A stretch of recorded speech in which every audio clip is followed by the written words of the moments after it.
Welcome to Film 5D, the show about everything film and video with the A7S II. I'm your host, Aaron Hammock, and this week I give you my wish list of features for the rumored Sony A9.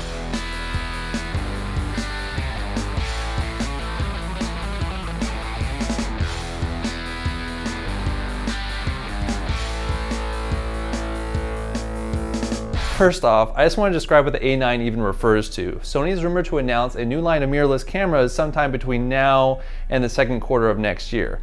This camera will be a larger version of the A7 lineup of cameras, but include many more of the robust features of the A99 line. Now imagine if an A7 and an A99 had a child. That's what I'd picture for the A9. This kind of sounds like the punchline for a joke. But the name A9 is actually just a guess from the people on over at SonyAlphaRumors.com, I believe. Interested to see what they actually named this thing, but let's move on to my 10 features I'd like to see in this new camera. Number one, and you've probably guessed it if you've seen any of my other videos on Sony cameras, a touchscreen. And I think that Sony's kind of given us a glimpse into the future of the 2017 lineup of cameras early with the A6500 having included a touchscreen already. Though I would like to see menu navigation included as well, something I wrongly assumed would be included with the A6500, and hopefully they'll include that in a firmware update eventually. Number two is dual SD slots, which the lack of these is honestly one of the biggest arguments against the A7 line for professionals. This is something that is just absolutely essential for professionals, especially photographers who cannot risk losing a day's worth of footage due to a failed SD card, especially if you're doing something like a wedding. Now number three, I'd obviously like to see a full frame sensor with around 24 megapixels, but a full pixel readout with a back illuminated sensor and all that fancy stuff that you've seen included with the A992 and the A6500. While having high dynamic range and low light capabilities with the A7S II is nice, I much prefer a higher detail 4K image like the ones you get from the oversampling sensors on the A6300 and A6500. Now obviously they need to hit that perfect number, whether it be 24 or 30 megapixels, whatever it is, to make that downsampling work with full frame. But personally, I'd just much rather the detailed 4K. This leads me to my number four on the A9 wish list, which is no video recording limit. Now this is something that the GH4 has been able to do for a couple of years now, or at least, something like 3 hours straight of recording anyway. And with the assumed bigger size of the A9, hopefully overheating won't be an issue as well.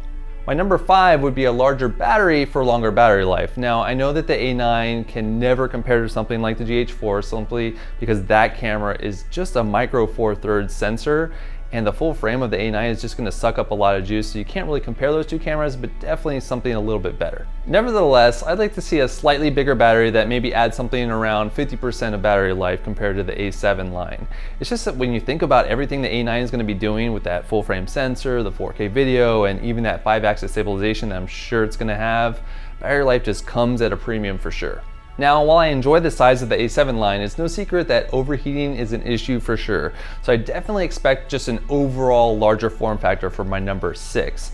And like I said before, this will benefit, three features I've mentioned in particular: the battery life, less overheating, and enough room to accommodate those dual SD card slots. I think that maybe Sony was just initially a bit overzealous when it came to the relatively tiny full frame camera design of the original A7. I think that they were really just trying to show how much smaller mirrorless cameras could actually be, even ones of the full frame flavor. Though clearly this super small form factor might not be 100% feasible in terms of the technology available sensor and processor wise today. Maybe in a few years as they become more efficient and run cooler, it'll be more ideal. But for now, I'd like to see the A9 have a slightly bigger form factor for the reasons I mentioned above, and that's my number six. Moving on to my number seven, I'd like to see them finally solve the rolling shutter issue that has plagued full frame DSLR cameras since the 5D Mark II. And I think the 2017 version of the front-end LSI processor in this bigger body could be the answer. They really need to just speed up that CMOS scanning process that the sensor does during video. And if that technology just isn't there yet to make this possible, I'd love to see them include a global shutter in place of the CMOS sensor, though the faster CMOS sensor seems more likely. For number eight, I'd love to see 10-bit video recording. Now, just to be perfectly honest, I'd be happy if this was just included in the HDMI out. That way we get a 10-bit 4K signal out and I could record to something like my Atomos Shogun. But I think it's time to give us the option to record 10-bit video for sure. This leads me right into my number nine, which is with this bigger body, I really hope that the A9 will include a full-size HDMI input. No more of these tiny, delicate micro HDMI ports that break so easily and drop signal to external recorders all the time. Now, of all my features on my wish list thus far, this one might honestly just be the biggest stretch, which is kind of sad if you think about it, but it just seems that these camera manufacturers would rather use the extra space saved with the micro HDMI towards other ports and or features. So it's very unlikely that these manufacturers would take, what they'd call a step back and go with the full HDMI, but hey, we'll see.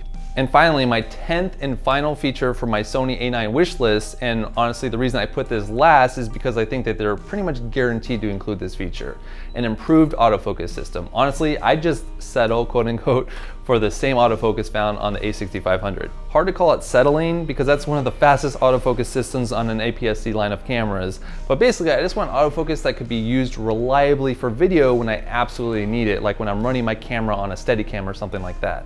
But hey, those are just my top 10 features. Let me know in the comments below if you agree with me or which features you'd like to see added to the Sony A9. But that's it for this episode. If you enjoyed this content, show your support by liking this video and send any questions via @mentions on Twitter to me @filmin5d.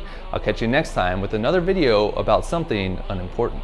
Thanks for watching. If you haven't subscribed yet, hit that subscribe button on screen for weekly content on all things film and video. If you want to learn more about my thoughts on the rumored Sony A9, read my blog over on my website at filmin5d.com. Also, check out my video review of the Mevo live stream camera. Thanks for watching, and I'll catch you next time.